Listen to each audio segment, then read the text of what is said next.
People say you have to have a lot of passion for what you're doing, and it's totally true. And the reason is because it's so hard that if you don't, any rational person would give up. It's really hard, and you have to do it over a sustained period of time. So if you don't love it, if you're not having fun doing it and you don't really love it, you're going to give up. And that's what happens to most people, actually. If you really look at the ones that ended up, being successful, unquote, in the eyes of society, and the ones that didn't, oftentimes it's the ones that are successful loved what they did so they could persevere when it got really tough.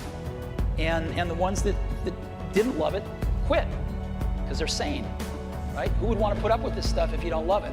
So it's a lot of hard work, and it's a lot of worrying constantly. And if you don't love it, you're going to fail. So you got to love it. You got to have passion. You asked me to look in the camera and talk to these entrepreneurs and say, what's the most important key to success? I think it's hunger. It's not getting satisfied. If you look at a Mark Benioff at Salesforce, if you look at Richard Branson's friend of mine, or you look at anyone you respect who's achieved at the highest level, intelligence is an incredibly important distinction and a valuable thing to have in life. But I always tell people, you can find so many intelligent people that can't fight their way out of a paper bag. What matters is hunger. A hunger that doesn't go, a hunger to learn, a hunger to grow, a hunger to serve, a hunger to give, a hunger to create breakthroughs. Most people are hungry until they make a certain amount of money and then they get comfortable.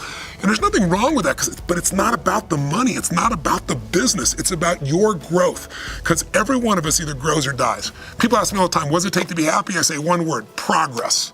Progress equals happiness, because achieving a goal feels good for how long? A week, a month, 3 months, and then there needs to be something else. And the reason for something else is because you got to grow.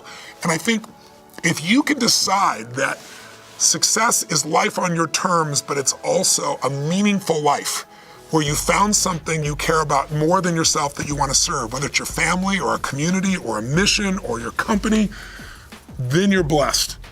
And success is that experience of not only achievement, but fulfillment, and it can't be achieved unless you're growing and unless you're giving in ways that you're not positioning the giving. It's not what other people say, it's what you know in your soul. And I think if you can find those things inside yourself, they're not easy, but they're worth it.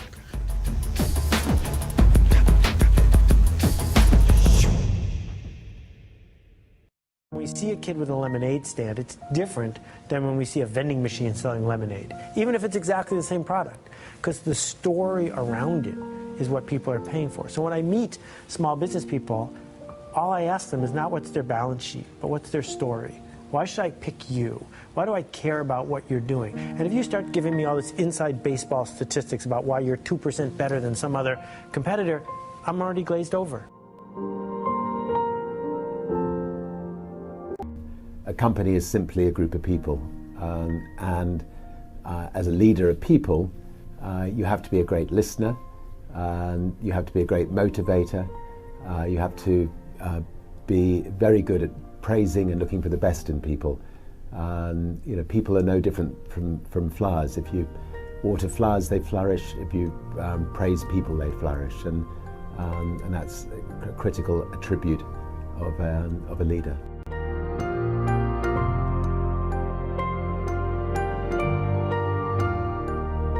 So many things go wrong when you're starting a company, and often I think people ask, what mistakes should you avoid making? And my answer to that question is don't even bother trying to avoid mistakes, because you're going to make tons of mistakes, right? And the important thing is actually learning quickly from whatever mistakes you make and not giving up. Right, and I mean, there are things every single year of Facebook's existence that could have killed us or made it so that it just seemed like moving forward and making a lot of progress just seemed intractable, but you just kind of bounce back and you learn, and nothing is impossible. You just have to kind of keep running through the walls.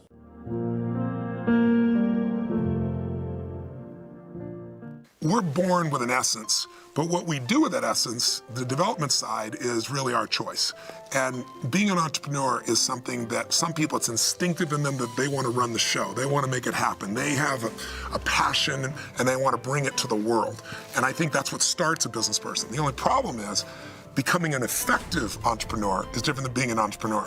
You have to work harder on the business than you do in the business, which is not a new term, but it's an important way to think. I tell them, I take them through this immersion, I say there's pillars of your business. So one of those is knowing where you really are and where you really want to go, as simplistic as that is. And when I say know where you are, like know what business you're really in. You know, when Steve Jobs took back over Apple in '97, the first thing he said is sat everybody down, and I know this because Mark Benioff was coached by him, and said, what business are we in? And everyone said, the computer business. He goes, then we're screwed because we have 2% of that business. And Microsoft in those days was 98% of that business.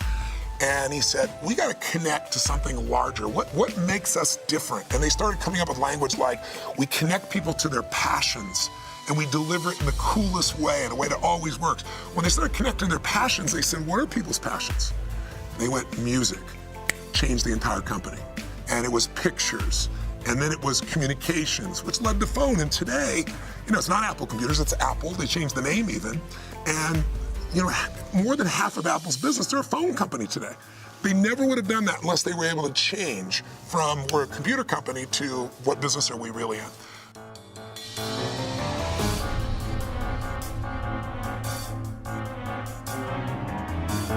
The hardest thing to do is start. You have all these ideas, and everyone has an idea, but it's really about executing the idea and building the idea and attracting other people to help you work on the idea. That is the biggest challenge. But the way to begin is to get the idea out of your head, draw it out, talk about it, program it if you're a programmer, or make it if you're building something.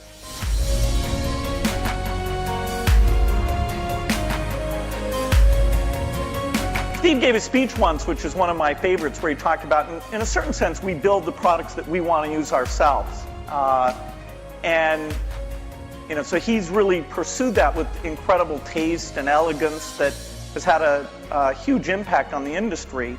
And his ability to always come around and figure out where that next bet should be has been phenomenal. You know, Apple literally was failing when Steve went back and reinfused the innovation and risk-taking that have been phenomenal. So the industry's benefited immensely from his work. We've both been lucky to be part of it, but I'd say he's contributed as much as anyone. This little idea explains why some organizations and some leaders are able to inspire where others aren't. Let me define the terms really quickly. Every single person, every single organization on the planet knows what they do, 100%. Some know how they do it, whether you call it your differentiating value proposition or your proprietary process or your USP. But very, very few people or organizations know why they do what they do. And by why, I don't mean to make a profit. That's a result. It's always a result. By why, I mean what's your purpose? What's your cause? What's your belief? Why does your organization exist?